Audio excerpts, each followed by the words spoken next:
يا أيها الذين آمنوا استعينوا بالصبر والصلاة إن الله مع الصابرين ولا تقولوا لمن يقتل في سبيل الله أموات بل أحياء ولكن لا تشعرون ولنبلونكم بشيء من الخوف والجوع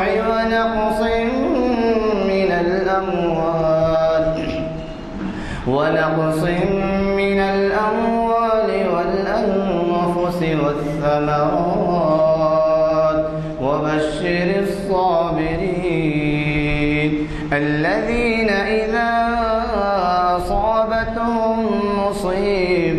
مصيبة قالوا إنا لله وإنا إليه راجعون أولئك عليهم صلوات من ربهم ورحمة وأولئك هم المهتدون صدق الله العظيم. جیسے کہ ہمارے اعلامیے میں بتلایا گیا ہے، اعلامیہ نمبر 728 آج ہمارا شریعت انفارمیشن سروس کا 732واں لیکچر ہے. یہ لیکچر جامع مسجد عالیہ گن فاؤنڈری کے کانفرنس ہال میں بعد نماز عصر منعقد ہو رہا ہے، اور اس محفل کا، اس نشست کا آغاز مسجد حضا کے پیش امام حافظ محمد برکت اللہ صاحب کی خوش الحان قرات سے ہوا. آج یعنی 13 محرم الحرام اور 24 سپٹمبر 2018 یہ مقرر ہے لیکچر ڈاکٹر محمد متین الدین قادری صاحب، جو پبلک سروس کمیشن کے بھی ممبر ہیں اور تعمیر ملت کے بڑے سرگرم عہدے پہ فائل رہے ہیں، اور ابھی وہ آفس سے نکلے ہیں، کچھ دیر میں پہنچ جائیں گے. انہوں نے، میں نے آپ سے پہلے ہی کہا ہے کہ ہمارے مقررین حالات کے پیش نظر اس کے پس پردہ جو کچھ اہم عنوان ہوتے ہیں اس کو مخاطب کرتے ہیں، اور ہم کبھی بھی عنوان نہیں دیتے. وہ خود سے خیال کرتے ہیں کہ حالات کے لحاظ سے کون سا عنوان موضوع ہوگا. اسی لیے یہ سب عرض کر رہا ہوں کہ یہ ہم جنسی شریعت کی روشنی میں اس کی ضرورت یوں پیش آئی ہے کہ پارلیمنٹ نے کئی مراحل سے گزرنے کے بعد، کئی نشستوں کے بعد، کئی قانونی پیچیدگیوں کے مشوروں کے بعد یہ قانون پاس کر دیا ہے کہ ہم جنسی کو جائز قرار دیا گیا ہے. اب یہ مقرر کی زبانی اس لیے کہ وہ تیاری سے آتے ہیں، اور ان کی زبانی سے آپ کو اندازہ ہوگا کہ اسلام نے اس کو کیوں برا قرار دیا ہے. اسلام ہی نے کیا، میرا اندازہ ہے کہ اور مذاہب نے بھی اس کو نہیں مانا ہے، لیکن ان پارلیمنٹ نے جو ہے اس کو انسانی حقوق کے تحت لے کر، جیسا کہ شریعت میں کہہ رہے ہیں وہ 3 طلاق کے بارے میں کہ وہ جو ہے انسانی حقوق کی خلاف ورزی ہو رہی ہے، اسی طریقے سے اس کو بھی جائز قرار دیا ہے انہوں نے. تو ایسا بہتر عنوان آج کے لیے بہت ضروری تھا. اس لیے بھی ضروری ہے کہ حالات حاضرہ میں جو بگاڑ پیدا ہو رہا ہے، اور آپ سب بھی اس سے واقف ہیں، جیسے میں نے کئی مرتبہ کہا ہے کہ پرانے شہر میں چبوتروں پہ پولیس آپریشن، چبوترا آپریشن بول کے شروع کری. وہ کیا ہے، تو ہمارے نوجوان سب جس وقت کے مغرب اور عشاء کی نماز ہوتی ہے اس وقت چبوتروں پہ بیٹھ کے فحش گفتگو میں مبتلا رہتے ہیں، اور طرح طرح کے کھیل تماشے جو اسلامی احکام کے خلاف ہے وہ کرتے رہتے ہیں. تو اس لیے ہمارے بزرگ اگر واقف رہیں حالات سے تو ان کی رہنمائی بھی کر سکتے ہیں، ان کو ٹوک سکتے ہیں، ان کو راہ راست پر لانے کی کوشش کر سکتے ہیں۔ اس وجہ سے بھی یہ ایسے محافل ضروری ہے۔ اور آج ہمارے درمیان شہر حیدرآباد کے ہی نہیں بلکہ آندھرا پردیش کے اور آل انڈیا کے ایک مشہور پروفیسر محمد ایم انور صاحب تشریف فرما ہیں، اور institute for promotion of agriculture کے ڈائریکٹر ہیں وہ۔ اور اب ان کے میں تاریخ کی اہمیت، تاریخی اہمیت کیا بتاؤں کہ ایک ہمارے محمد قمر الدین صاحب ایڈوکیٹ تھے جو لال ٹیکری پر محافل، دینی محافل کا سلسلہ جاری شروع کیے تھے، تو اللہ تعالیٰ نے ان کو ایسی اولاد سے نوازا ہے کہ انہوں نے ان کا نام روشن کیا ہے۔ اور institute of promotion of agriculture, یہ تو لال ٹیکری پہ بھی محافل ہوتے ہیں، آپ میں سے بات شریک ہوئے ہوں گے ان کے گھر پہ۔ اور اب جو ہے وہ institute of promotion of agriculture کے نام سے جو ادارہ ہے اس کے تحت ایگریکلچر میں بھی جو ہے اسلامی اصول کے بارے میں کچھ ایسی باتیں ہیں جو جن سے واقف کرانا ضروری ہے۔ تو میرے خیال میں یہ سوچ رہا تھا کہ ابھی جب آئیں گے وہ تو ہمارے آج کے مخرج صاحب جب تشریف لائیں گے محمد متین الدین قادری صاحب، تو ہم جو ہے ان کو سنیں گے، لیکن اس وقت تک میں نے خواہش کی ہے ہمارے آج کے پروفیسر محمد انور صاحب سے کہ وہ آپ کو مخاطب کریں، ایک 10 منٹ کے لیے صحیح، لیکن ایسی شخصیتوں کو ہم کو سننے سے شہر میں دینی جو ایکٹیویٹیز ہو رہے ہیں اس کے بارے میں کچھ نہ کچھ معلومات ہوگی۔ میں ان سے گزارش کرتا ہوں کہ وہ شہر نشین پر تشریف لائیں اور ہمیں مخاطب کریں۔ مجھ سے خواہش کی گئی ہے کہ میں اپنے کام کے بارے میں تھوڑا سا بتاؤں کہ ہم کر کیا رہے ہیں۔ یہ میں ایک زرعی سائنسداں ہوں اور زراعت میں میں نے BSc کیا ہے، MSc کیا ہے، PhD کیا ہے، اور اس کے بعد ایگریکلچرل ریسرچ سروس جو گورنمنٹ آف انڈیا کی کلاس 1 سروس ہے اس میں میں فائز تھا، اور as a government of India all India institute national research centre on seed spice Ajmer کے ڈائریکٹر کے عہدے سے میں ریٹائر ہوا۔ لیکن ہم یہ دیکھیں کہ جیسے انگریزی میں کہتے ہیں کہ وی ویئر مینی ہیٹس، تو ایک جو ٹوپی تھی ہمارے سر پہ وہ زرعی سائنسدان کی تھی، اور اس سے اہم دوسری ٹوپی جو تھی وہ ایک مسلمان کی تھی۔ تو ہم کو یہ سوچنا تھا کہ شریعہ، اسلام، اس کا جو ہے ہمارے پروفیشن میں کیا رول ہے، کیونکہ اکثر مختلف پیشوں میں مسلمان کبھی یہ جانتے ہیں، کبھی بھول جاتے ہیں کہ اسلام اور شریعت کا کیا رول ہے۔ جیسے ڈاکٹری کے پیشے میں ہے، وکیل کے پیشے میں ہے، کئی پیشوں میں جو ہے اسلام کا بہت گہرا رول ہے کہ جو بھی پروفیشن ہے وہ شریعت کے مطابق چلے۔ تو ہم یہ کھوجنا شروع کریں کہ زراعت میں، زراعت کے پیشے میں یا زراعت کے پروفیشن میں یا زراعت کے سائنسداں ہونے کے ناطے اس میں جو ہے اسلام کا کیا رول ہے، شریعت کا کیا رول ہے۔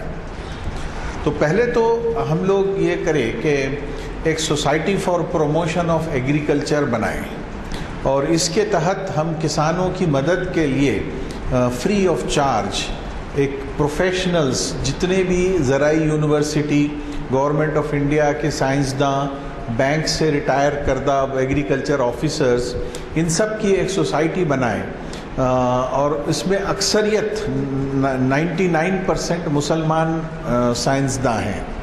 تو ہم اس لیے یہ بنائیں کہ ہم یہ دیکھیں کہ مسلمان کسان بہت پچھڑ رہا ہے، اور کیونکہ تیلگو کا بول بالا زیادہ ہے، اور کچھ لوگ اس میں تیلگو نہیں جانتے ہیں، انگریزی بھی نہیں جانتے ہیں، تو جو کھیتی کے نت نئے طریقے ہیں اس سے وہ ناواقف رہ رہے ہیں۔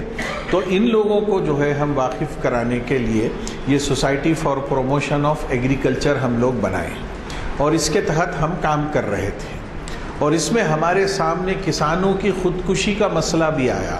آپ اخبار میں پڑھتے رہے ہوں گے کہ کسان جو ہے کچھ تعداد میں خودکشی کر رہے ہیں۔ تو ہم جا کر کے جب کسانوں کو کھیتی کے نئے طریقے بتانے لگے تو وہ بڑے غور سے سنتے تھے، اپنا سر بھی ہلاتے تھے اور کہتے تھے ہاں جی یہ بہت اچھی بات ہے، لیکن واپس جا کے وہی کام کرتے تھے جو وہ پہلے سے کرتے آئے ہیں۔ تو ہم کو بڑا تعجب ہوتا تھا کہ یہ بات یہ سنتے غور سے لیکن اس پہ عمل کیوں نہیں کرتے۔ تو ہم کو یہ معلوم ہوا کہ ہر کسان جو ہے ایک فصل کے سیزن میں 3 بار مار کھاتا ہے۔ پہلی بار وہاں مار کھاتا ہے جب وہ ساہوکار سے اونچے سود پر قرضہ لیتا ہے، بیج خریدنے، کھاد خریدنے اور دوا خریدنے، کیونکہ کھیتی کرنے کے لیے پیسہ لگتا ہے اور وہ پیسہ اکثر کسان کے پاس نہیں ہوتا ہے، تو وہ جا کے قرض لیتا ساہوکار سے اونچے سود پر۔ پہلی مار اسے وہاں پڑتی ہے۔ دوسری مار اسے پڑتی ہے جب کہ وہ جو ساہوکار ہے وہ اس کو لازم کرتا ہے کہ وہ اس سے بیج، کھاد اور دوا خریدے، اور وہ یہ چیزیں اونچے دام پہ بیچتا ہے، اور وہ بھی ایسی چیزیں بیچتا ہے جس میں اس کو زیادہ فائدہ ہے لیکن کسان کے حق میں وہ ٹھیک نہیں ہے۔ جیسے ہم نے کہا بھئی آپ دھان کی فلاں ورائٹی لگاؤ، اگر وہ ساہوکار اس ورائٹی کے بیج نہیں بیچ رہا ہے تو کسان جو ہے مجبور ہے کہ وہی ورائٹی لگائے جو ساہوکار بیچ رہا ہے۔ تو ہم جو ان کو ایڈوائس دیتے تھے، جو ان کو رائے دیتے تھے، اس پہ نہیں چلنے کا بڑی وجہ یہ تھی کہ وہ لوگ جو ہے اس کے چنگل میں پھنسے ہوئے تھے۔ تو دوسری مار کسان کو یہاں پڑی کہ اس کو لازم تھا کہ وہ ساہوکار سے بیج، کھاد اور دوا خریدے۔ اب تیسری مار کسان کو اس وقت پڑتی ہے جب کہ فصل کٹ کے آتی ہے اور اس کو لازم ہے کہ وہ فصل مٹی کے مول اسی ساہوکار کو بیچ دے، وہ کہیں باہر نہیں بیچ سکتا اس کو، اور ساہوکار اس کو پیسے دے کے نہیں خریدتا تاکہ وہ اپنا قرض ادا کر دے، بلکہ اس کا مال لے لیتا ہے اور اس کو ایک پرچی دے دیتا ہے کہ تم نے اتنا مال مجھے اس تاریخ پہ اس ریٹ پہ دے دیا ہے، اور وہ اپنے گودام میں اس کو محفوظ کر لیتا ہے۔ جب اس کا بھاؤ چڑھتا ہے تب وہ بیچ کے کسان کو بھگتان کرتا ہے اور پھر کسان اس کو قرض لوٹاتا ہے۔ تو جب تک کہ گودام میں اس کا مال پڑا ہوا ہے ساہوکار کے گودام میں، تب بھی وہ سود اس کو دیتا رہتا ہے۔ تو 3 بار ہر فصل پہ کسان کو مار پڑتی ہے۔ تو جب ہم نے یہ دیکھا تو ہم دیکھے کہ یہ بالکل غیر شریعت کا نظام ہے، سودی قرضے پہ کھیتی ہو رہی ہے۔ اب آپ بتائیے کہ جو غلہ سودی پیسے پہ تیار کیا گیا ہے کیا وہ حلال ہو سکتا ہے؟ اس پہ ہم کو غور کرنا، بڑا باریک نقطہ ہے یہ، اس پہ ہم کو سوچنا ہے، غور کرنا ہے۔ تو بہرحال ہم لوگوں نے یہ فیصلہ کرا کہ اگر ہم کسان کے جیب میں ایک 10,000 روپیے ڈال دیتے ہیں تو وہ مکت ہو جاتا ہے کہ اپنا بیج، کھاد اور دوا کہیں سے بھی خریدے، اور یہ جو ہم 10,000 روپے ڈالتے ہیں وہ قرض حسنہ کی طور پہ ڈالتے ہیں، تو یہ قرضہ بھی جو ہے شریعہ کمپلائنٹ ہو گیا اور اس میں جو ہے کوئی پرابلم نہیں ہے۔ لیکن اس کے ساتھ ہم نے ایک شرط یہ جوڑ دی ہے کہ کسان اس قرض کا 10% ہر فصل پہ بچت کرے گا۔ اگر ہم اس کو 10,000 روپیے دیتے ہیں ایک فصل پہ، تو فصل کٹنے پہ بک جانے کے بعد، جب بھاؤ چڑھتا ہے، جب وہ بیچتا ہے، بکنے کے بعد وہ لا کے ہمارے پاس 11,000 روپیے جمع کریں۔ اگلی فصل پہ جب وہ آتا ہے تو ہم اس کو اس کا 1,000 اور اپنے 9,000 کا قرضہ دیتے ہیں، وہی 10,000۔ تو اس طرح یہ 10 سیزن میں کسان جو ہے خود کفیل ہو جاتا ہے، اور اس کے بعد جو ہے وہ ہم 10 کسانوں کے گروپ میں یہ چلاتے ہیں۔ تو 10 کسان مل کے جب ایک فصل پہ 11,000 دیتے ہیں تو 10 کسانوں کے 10,000 ہوتے ہیں، تو ہم کہتے ہیں کہ بھئی تم ایک اپنے بھائی کو اٹھاؤ، تو پہلے وہ مانگنے والے سے خود کفیل ہو جاتا ہے، اس کے بعد وہ دینے والا ہوتا ہے۔ تو یہ پروگرام ہم تقریباً 14-15 سال سے چلا رہے ہیں، اور آج کی تاریخ میں تقریباً 200 کسانوں کو ہم سرو کر رہے ہیں۔ یہ پروگرام ہمارا نظام آباد، میدک، عادل آباد اور پربھنی میں چلتا ہے، اور یہ ایک ایسپیکٹ ہے شریعہ کمپلائنٹ ایگریکلچر کا۔ اس کے علاوہ اور بھی باریکیاں ہیں زراعت میں۔ تو ایک تو یہ طریقہ ہے جو ہم نے شروع کیا ہے، یہ اجماع کے سوچنے کے مطابق، لیکن اسلام میں ایک طریقہ ہے ایگریکلچر فائنانس کا جسے بایع السلم کہتے ہیں۔ بایع السلم رسول کے زمانے سے یہ طریقہ سنت طریقہ ہے کہ کوئی شخص کسان کو فصل اگانے کی حد تک قرض دیتا ہے، جس کے عوض میں کسان فصل کٹنے پر اتنی مالیت کا غلہ اسے دے دیتا ہے۔ تو یہ طریقہ اسلام میں جائز ہے، یعنی کہ ایڈوانس پرچیز کی طور پہ یہ ہو گیا ہے۔ تو اب اتفاق سے کیا ہوا کہ ایک کارپوریٹ سوشل ریسپانسبلٹی ہوتی ہے، جو بڑے بڑے بزنس ہاؤسز ہوتے ہیں تو ان کو جو ہے اپنے پروفٹ کا 2% کارپوریٹ سوشل ریسپانسبلٹی کے تحت کسی غریب ادارے کو یا کسی غریب کے پروگرام میں لگانا ہوتا ہے۔ تو اتفاق سے ہمارے جو چارٹرڈ اکاؤنٹنٹ تھے وہ ایک ایکسپورٹ اورینٹڈ فرم کے بھی چارٹرڈ اکاؤنٹنٹ ہیں، تو وہ ایکسپورٹ اورینٹڈ فنڈ جو ہے، کمپنی جو ہے، وہ چاہ رہی تھی کہ یہ کام زراعت میں وہ کچھ کریں۔ تو وہ چارٹرڈ اکاؤنٹنٹ ان کو بولا کہ آپ ان لوگوں کے ساتھ جڑیے، یہ MSc PhD ہیں، پروفیشنلز ہیں، 14 سال سے زراعت میں کام کر رہے ہیں۔ تو انہوں نے ہمارے ساتھ جڑا، تو ان کا بجٹ 1 سال کا 1 کروڑ روپیہ ہے۔ تو ہمارے کو وہ جو ہے 40 تا 50 لاکھ سالانہ دینے کے لیے تیار ہوئے، تاکہ ہم اپنا یہ جو انٹرسٹ فری لون پروگرام ہے فارمرز کو یہ بڑھائیں۔ تو یہ الحمدللہ یہ بھی ایک ہوا ہے۔ تو وہ بایع السلم کے طریقے پہ ہم اس کو چلا رہے ہیں، نہ کہ کمپلسری سیونگ کے۔ تو بہرحال مختلف آپشنز ہیں اسلام میں ایگریکلچر کے لیے۔ پھر دوسری ایک بات یہ ہے کہ آج کل آپ دیکھ رہے ہیں کہ پانی کی قلت بڑھتی جا رہی ہے، اور رسول اللہ کے ارشادات ہیں پانی کے تعلق سے، پانی کو ویسٹ نہیں کرنا۔ یہ حدیث بھی ہے کہ بہتے پانی میں بھی آپ کھڑے ہوں تو ویسٹ نہیں کرنا چاہیے۔ تو وضو کے جگہ بھی لگا ہوتا ہے اکثر کہ بھئی آپ کم پانی سے وضو کریں۔ تو اب ہم یہ پروگرام بنا رہے ہیں، how to recharge the ground water with وضو واٹر۔ جہاں جہاں گراؤنڈ واٹر کی لیول نیچے گرتی جا رہی ہے، بور ویل کو گہرے سے گہرا کرنا پڑ رہا ہے، تو وہاں پر ہم یہ اسکیم چلا رہے ہیں۔ اور میں یہ اس موقع کو غنیمت جان کے ہمارے ایڈوکیٹ، سینئر ایڈوکیٹ صاحب سے گزارش کروں گا کہ آپ کی مسجد کا جو وضو پانی ہے اس کو ایک سوکھ پٹ بنا کر کے مسجد کے ہی ایریا میں اس کو وہیں زمین میں جذب کرائیں، بنسبت کے اس کو نالی میں ڈال دیں۔ آئی ڈونٹ نو اب کہاں جاتا ہے وہ، اور کچھ مسجدوں کو ہم نے یہ مشورہ دیا، وہ لوگوں نے کیا بھی ہے۔ تو وضو کا پانی جو ہے بہت بڑی حد تک صاف ہوتا ہے، کیونکہ وضو ہم پینے کے پانی کی کوالٹی سے کرتے ہیں، اور اس میں کوئی زیادہ صابن یا اور ایسی کوئی چیز ڈالتے نہیں ہیں اس میں ہم۔ تو وضو کرنے کے بعد بھی پانی کافی صاف و پاک رہتا ہے۔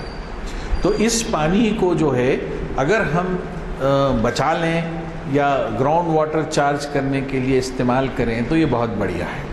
اس پانی کو ہم مدرسے میں کچھ ٹینکس بنوائے اور اس میں اس پانی کو چھوڑ دیا، اور وہاں سے ہم اکثر مدرسوں میں زمین ہوتی ہے، تو مدرسوں میں ہم جو ہے ترکاری اگانے کی ترکیب اور پھل کے جھاڑ لگوائے، تاکہ وہاں پر جو مدرسے میں لوگ تعلیم پاتے ہیں وہ اسلامی تعلیم کے علاوہ ایک ترکاری اگانے کا اور پھل اگانے کا ہنر بھی سیکھ جائیں، تاکہ وہاں سے جب نکلیں تو وہ کچھ ہنرمند رہیں، ان کے ہاتھ میں اپنی روزی روٹی کمانے کا کوئی ذریعہ رہے۔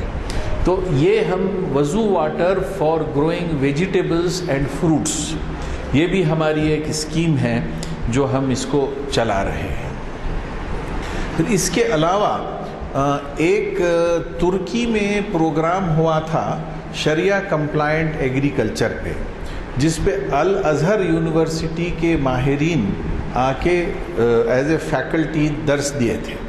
تو اس میں ہماری سوسائٹی کے 2 آدمی ٹریننگ پہ ترکی ہم نے بھیجا تھا، تو وہ لوگ وہاں سے سیکھ کے آئے۔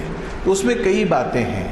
تو آج کل جو فیشن چل پڑا ہے کہ آرگینک ایگریکلچر، یعنی ایسی زراعت کی پروڈیوس جس پہ ریسیڈیول ٹاکسیسٹی نہ ہو دواؤں کی۔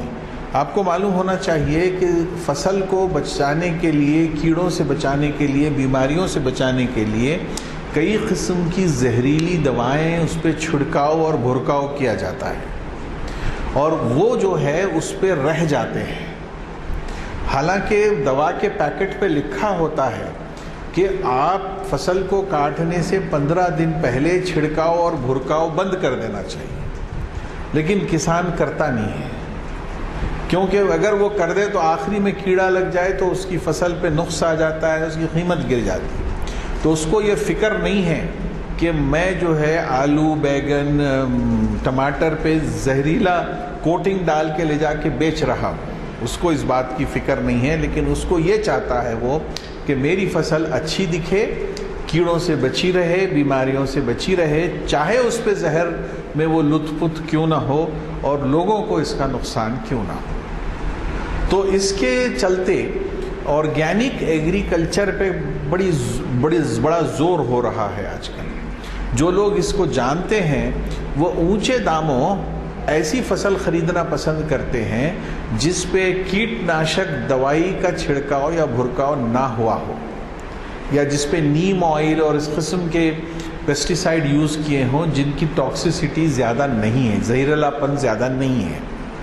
تو اب یہ ہے کہ ہم لوگ سمجھتے ہیں کہ حلال اور حرام صرف ذبیحہ سے تعلق رکھتا ہے۔ تو میں آپ کو یہ بتاؤں کہ ایک بیگن بھی حرام ہو سکتا ہے، یعنی کہ وہ حلال نہیں رہا۔ کس وقت ہوا وہ؟ جب اس کے اوپر ایکسیس پیسٹیسائڈ جھونک دی گئی ہو اور زہریلی دوا اس پہ لگی ہو، اور وہ لا کے اگر آپ بیچ رہے ہیں تو وہ بیگن حرام ہے، وہ ترکاری، وہ سبزی حرام ہے۔ تو یہ بھی ایک چیز ہم کسانوں کو بتانے کی کوشش کرتے ہیں۔ پھر جی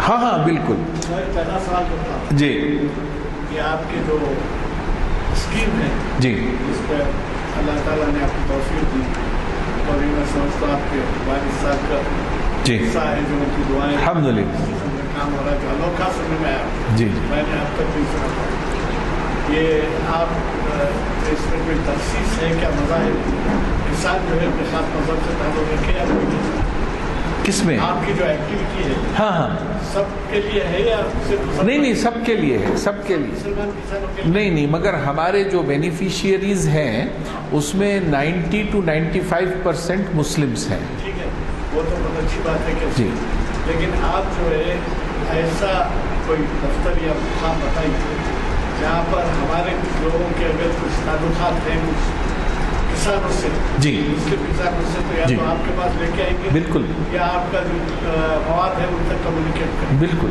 ہمارے پاس کافی لوگ تعداد میں آتے ہیں، جی میں تو یہ مناسب سمجھوں گا کہ کسی ایک عنوان سے جی شرعی اس سے جوڑ کے جی آپ جو ہے شاید تاریخ اسلام میں وہ بھی چلیے جی لیکن جی یہ دو وہاں میں سے ایک نبی کو اگر مخاطب کریں جی تو اس کا ہم چرچا بھی کریں گے، اور جی ایسا بھی نہیں ہے یہاں پر کئی لوگ ایسے ہوں گے جن کے کھیت اضلاع سے تعلقات جی اور کھیتی باڑی کریں، جی تو یہ بات بالکل نہیں ہے۔ بالکل میرا جہاں تک خیال ہے یہ ہے کہ آپ کا یہ جو کام ہے کہ بہت زبردست کام ہے جی الحمدللہ، لیکن اس کی تشریح برابر نہیں جی آپ کا دفتر کا ہے مجھے ہمارا دفتر ہمارے گھر پر ہی ہے۔ مجھے معلوم ہے جی بہت سے فنکشن ہوتے ہیں جی، تو وہاں پر جی دوسرا یہ ہے آپ نے ایک اسکیم بتائی جی اور ماشاءاللہ دل کو لگی وہ بات کہ وضو کا پانی جو ہوتا ہے جی وہ اتنا گندا نہیں ہوتا، اتنا غلیظ نہیں ہوتا جی اور جب وہ وضو کے پانی کے لیے اگر ہم کسی جگہ کہ اگر آپ ترکاری خرید رہے ہیں، یعنی سمپل ٹیسٹ، اگر اس ترکاری میں 10 میں سے 2 کیڑے والے ہیں تو آپ یہ سمجھیے کہ وہ سیف ہے کیونکہ اس کے کیڑے مرے نہیں ہیں، تو وہ کیڑے والا حصہ آپ کاٹ کے پھینک دیں اور باقی جو بغیر کیڑے کے ہیں وہ آپ کے سامنے ہیں تو وہ اس کو کھا لیں.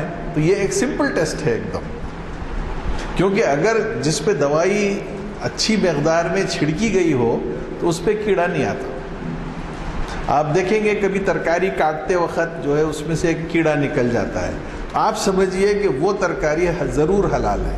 کیڑا مرا نہیں، کیڑا نہیں مرا ہے. نہیں بات. اچھا، پھر ایک اور چیز ہے کہ انوائرنمنٹ کے تعلق سے بھی ایگریکلچر میں عمل دخل ہے، کیونکہ ہم لوگ جو ہے یہ انوائرنمنٹل ایشوز، گلوبل وارمنگ، یہ چیزیں بھی آج کل سائنٹیفکلی آ رہی ہیں، لیکن ہمارے مذہب نے ہم کو بتایا ہے کہ ہمارا جو انوائرنمنٹ ہے اس کی حفاظت کرنا ہمارے لیے بہت ضروری ہے.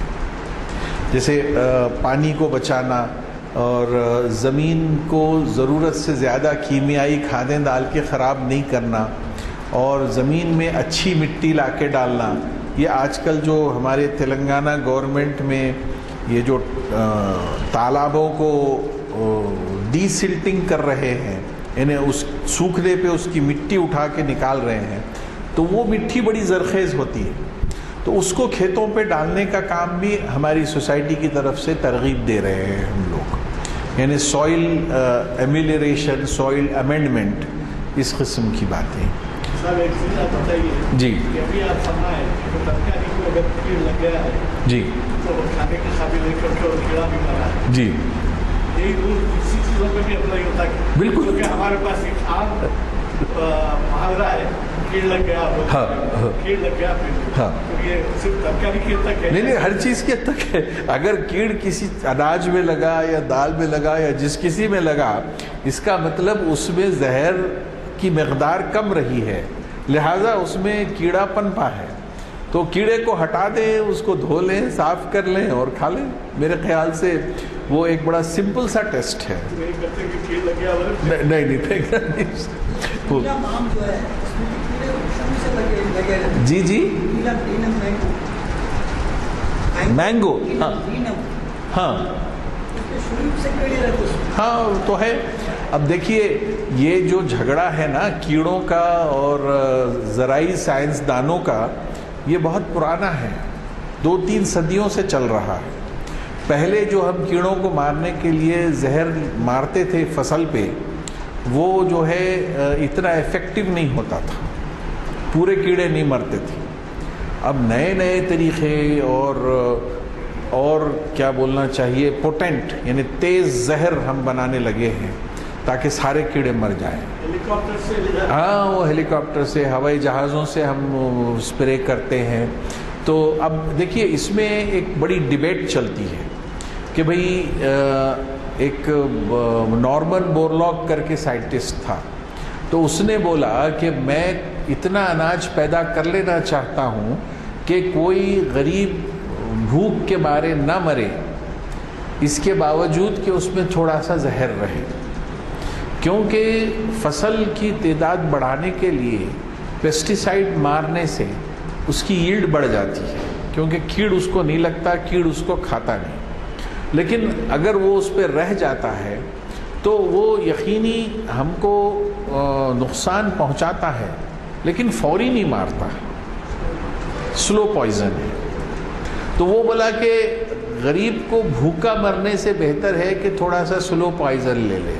اب یہ ایک ڈیبیٹ ہے، اس پہ غور کرنا ہے کہ بھئی جیسا آپ نے خود اٹھایا مسئلہ کہ صاحب یہ جو پیور فوڈ ہے یہ ایکسپینسو ہوگا، تو ایکسپینسو تو ہوگا، تو اگر آپ کو اچھی چیز کھانی ہے تو اس کی قیمت تو ادا کرنی ہے. تو یہ چیز اپنی جگہ ہے. کئی بار اسٹوریج میں کیڑ لگتا ہے. جی ہاں لگتا ہر لیول پہ لگتا صاحب. بیج کو کیڑ لگتا, کوپل نکلتے ہی کیڑ لگتا, جھاڑ اگتے وقت کیڑ لگتا, فصل کاٹ کے بعد کیڑ لگتا, اسٹوریج میں لگتا, آپ پکا کے رکھے تو بھی اس میں کیڑ لگتا. کیڑوں سے اور بیماریوں سے کوئی چھٹکارا نہیں ہے. وہ تو پہلے پیسٹیسائڈ ڈال دیں گے نا. اسٹوریج کے پیسٹیسائڈز الگ ہے.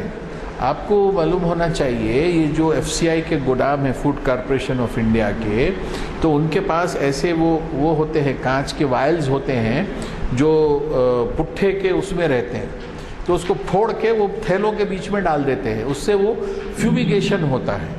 تو اسٹوریج پیسٹس کے پیسٹیسائڈس بھی ہیں اپنی جگہ. تو یعنی پیسٹیسائڈ جو ہے بیج سے لے کے اسٹوریج تک اپلائی کرتے سائنٹسٹ اور agricultural practitioners.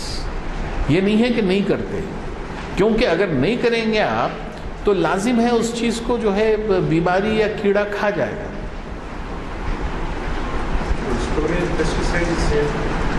They are very dangerous. They are different. They are separate.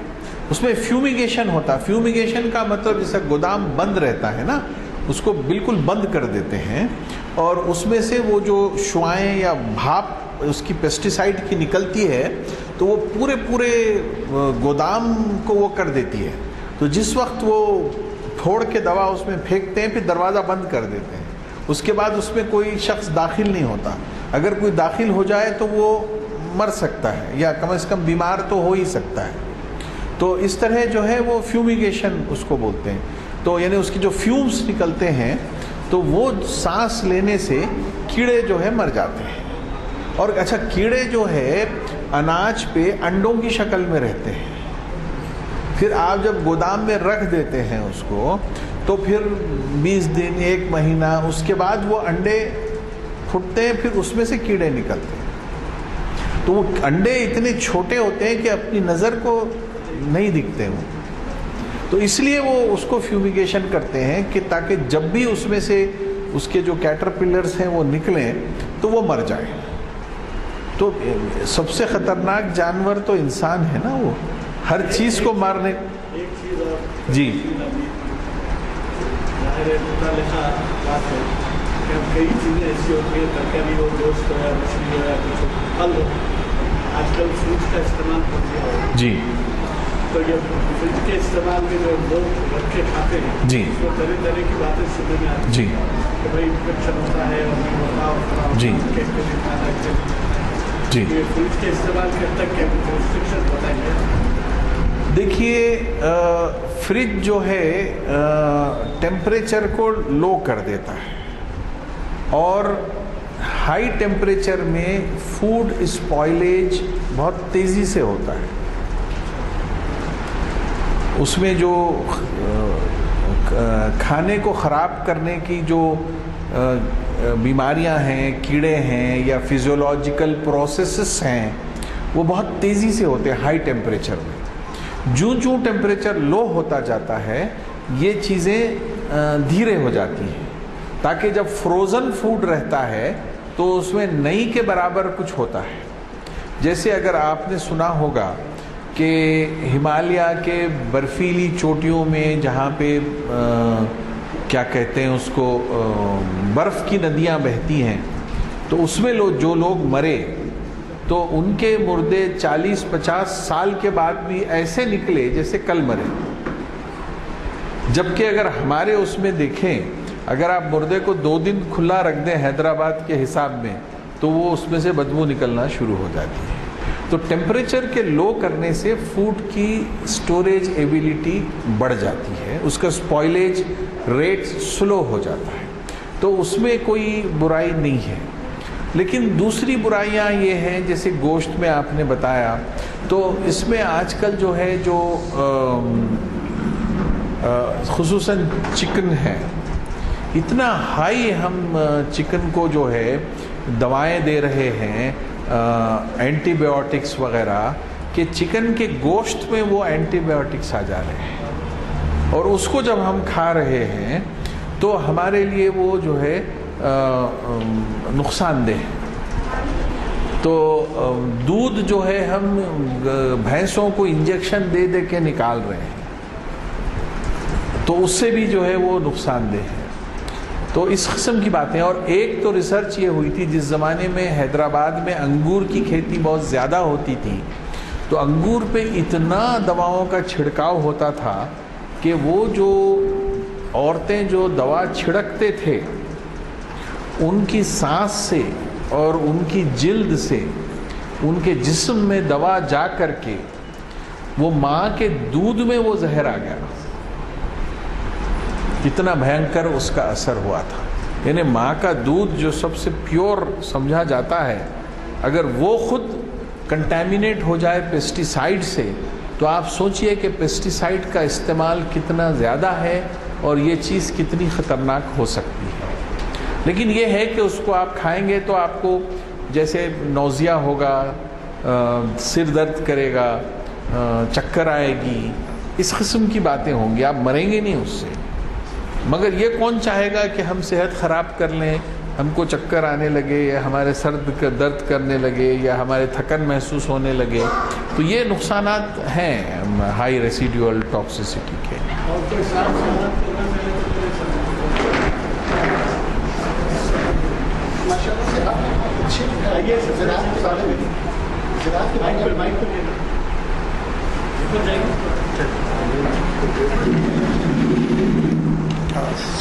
وعلیکم السلام. آپ نے بہت ساری اہم امور کے اوپر زراعت کے تعلق سے جو ہے نا روشنی ڈالی جی, اور بہت ہی سبقانہ اور بہت ہی جیسے کہ فائنانشیل اسسٹنس کسانوں کے لیے ضروری ہے, اس کے بعد میں ٹیکنیکل نو ہاؤ پروڈکشن کے لیے, اور اس کے علاوہ جو ہے جب وہ تیار ہو جاتی ہے فصلیں تو اسی اس طریقے سے صرف کیا جاتا ہے. لیکن جہاں تک میرا پرسنل تعلق ہے ایگریکلچر کا مین پرابلم ہمارے پاس یہ ہے, میں ڈسٹرکٹ نظام سے تعلق رکھتا ہوں, یہ ہے کہ لیبر پرابلم سب سے پہلا, اور اس کے سولوشن کے لیے اس کا مسلمان جو ہے کاشتکار ہوتے ہیں ان کے لیے یہ تو اصلی اکوپمنٹ تو ہم یہ جیسے وہ ہے ٹریکٹر وغیرہ وغیرہ, پھر کاشت تیار ہونے کے بعد میں کاٹنے کے لیے طریقہ کار کرنا, آپ کا جو مشینریز آئے ہیں اصلی مشینریوں کا استعمال ایک چیز جس میں لیبر پرابلم دو اہم چیزیں ہیں اس کے بغیر آپ روشنی ڈالیں. ضرور. شکریہ. ماشاء اللہ. آپ پوچھ رہے ہیں کہ لیبر پرابلم ایگریکلچر میں بہت بڑھ گیا ہے اور یہ بہت ہی سیویئر پرابلم ہے, آسان پرابلم نہیں ہے. اور یہ پرابلم ویسٹرن کنٹریز میں بھی آیا تھا. کسی زمانے میں امریکہ میں غلاموں کا استعمال کیا جاتا تھا کھیتی کے مشکل ترین کام کرنے کے لیے, جیسے کپاس کی پکنگ ہے, فصل کا کاٹنا ہے اور اس قسم کے کام. لیکن اس کے بعد ان کے پاس کسانوں کی غلاموں کی آزادی کا لاء آ گیا, ان کے پاس لیبر, چیپ لیبر ختم ہو گیا, تو وہ لوگوں نے اپنا ذہن میکنائزیشن کی طرف لگایا. تو اب آج کل الحمدللہ کھیتی کے لیے ہر قسم کی مشین اویلیبل ہے, حتیٰ کہ ٹماٹر توڑنے کی مشین بھی اویلیبل ہے. وہ آپ بولیں گے کیسے توڑتی وہ ٹماٹر, تو وہ مشین ایسا ہے کہ نیچے اس کے ایک جال ہوتا ہے چلتا جھاڑ کے نیچے, اور مشین جھاڑ کے تنے کو پکڑ کے یوں ہلاتی ہے, تو جتنے ٹماٹر پک گئے ہیں وہ جال پہ گر جاتے ہیں. اچھا وہ گرتے کیوں ہیں؟ جینیٹسسٹس ان ٹماٹر میں ایک جین انکارپوریٹ کرے جس کا نام ہے جوائنٹ لیس جین. یعنی ٹماٹر جو پودے پہ لگتا ہے وہ جوائنٹ کو انہوں نے ویک کر دیا, کمزور کر دیا, تاکہ تھوڑا سا اگر آپ پودے کو ہلائیں تو ٹماٹر گر جائیں گے. تو جوائنٹ لیس جین یعنی جینیٹسٹس بھی کام کیے اور ایگریکلچر انجینئرز بھی کام کیے, دونوں مل کے ٹماٹر کے ہارویسٹ کا یہ نیا طریقہ نکالے. کیونکہ آج کل آپ سنتے ہوں گے کہ ٹماٹر کی قیمت جو ہے کبھی آسمان سے باتیں کرتے ہیں, کبھی زمین کے نیچے چلے جاتے ہیں. اتنے کم ہو جاتے ہیں ٹماٹر کے قیمتیں کہ اس کو ٹماٹر کو توڑنے کے جو لیبر ہے وہ پیسہ بھی نکل نہیں آتا. تو اب سیب کی قیمت سے بڑھ گیا تھا ٹماٹر. جی ہاں بالکل ہوتا ہے جب قلت ہوتی, کیونکہ price is a function of demand and supply. Demand کتنا ہے, سپلائی کتنا ہے, اس پہ قیمت منحصر ہوتی ہے. تو بہرحال آپ نے جو سوال کیا اس کا جواب میکینائزیشن پہ ہے، اور الحمدللہ آج کل ماڈرن ایگریکلچر میں ہر قسم کی مشینیں بن گئی ہیں، ہر قسم کی مشینیں، یہاں تک کہ دھان کو روبنے کی مشین بھی بن گئی۔ آپ دیکھے ہوں گے کہ دھان ہمارے پاس عورتیں جھک کے ایک ایک پودا لگاتی ہیں، لیکن اب ایسی مشین جاپانیوں نے ایجاد کی جو ہندوستان میں بھی آ گئی ہے، چل رہی ہے، کہ جو ہے دھان کے جو روب ہے اس کو مشین پہ آپ لوڈ کر دیجئے تو وہ ایک ایک سیدھے لائن میں لگاتی جاتی ہے۔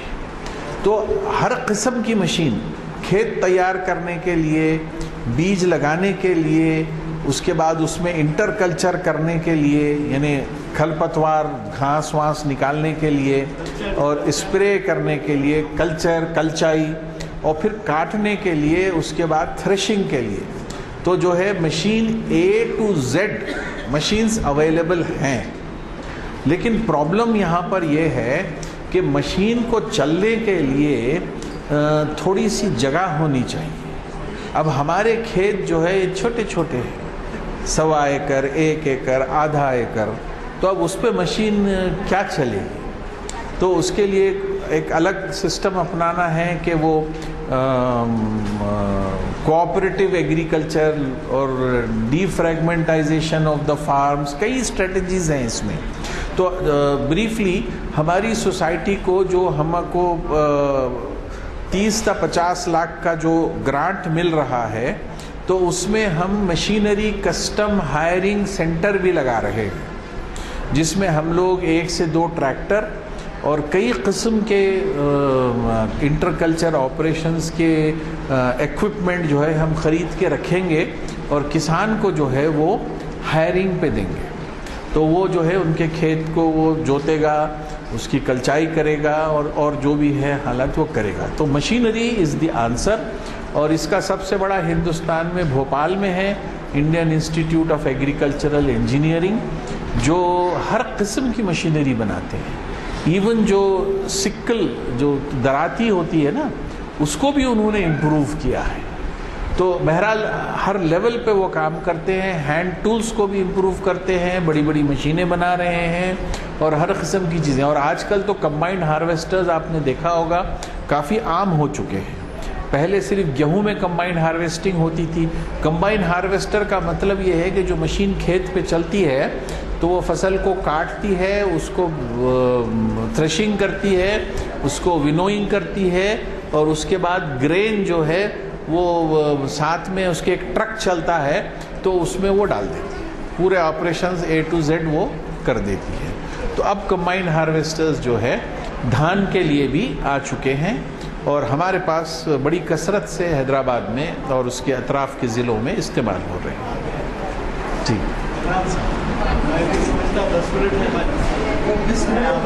یاد آئے ایک شعر تو علامہ اقبال کا ہے، جس کھیت سے دہقان کو میسر نہ ہو روزی، اس کھیت کے ہر خوشے گندم کو چلا دو۔ اب آپ نے سنا کہ دہقان کا کیا حال ہے، کس قدر مجبور ہے کہ وہ جو ہے ایک مشین کے طور پہ استعمال ہوتا ہے سود کا اور منافع کے لیے۔ اور مخدوم محی الدین کا بھی ایک شعر ہے،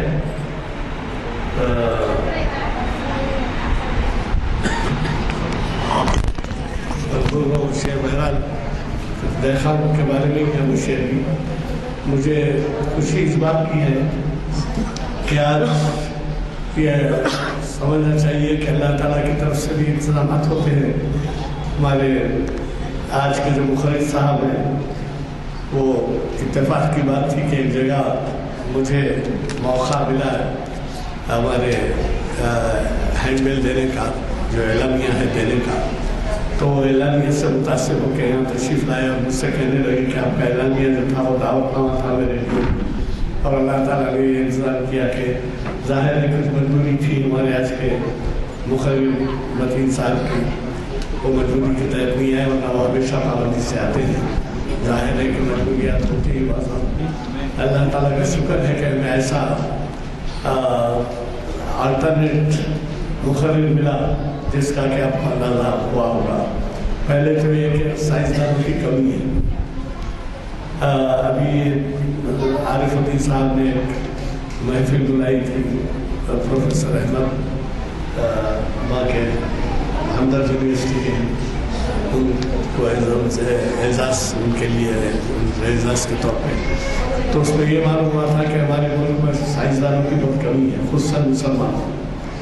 اور وہ ظاہر ہے کہ آپ 2-3 ایک ڈاکٹر تقی خان ایک جو میں نے صاحب کا نام لیا, وہ اور ایک آپ ایسے گنے چنے سائنٹسٹ ہیں.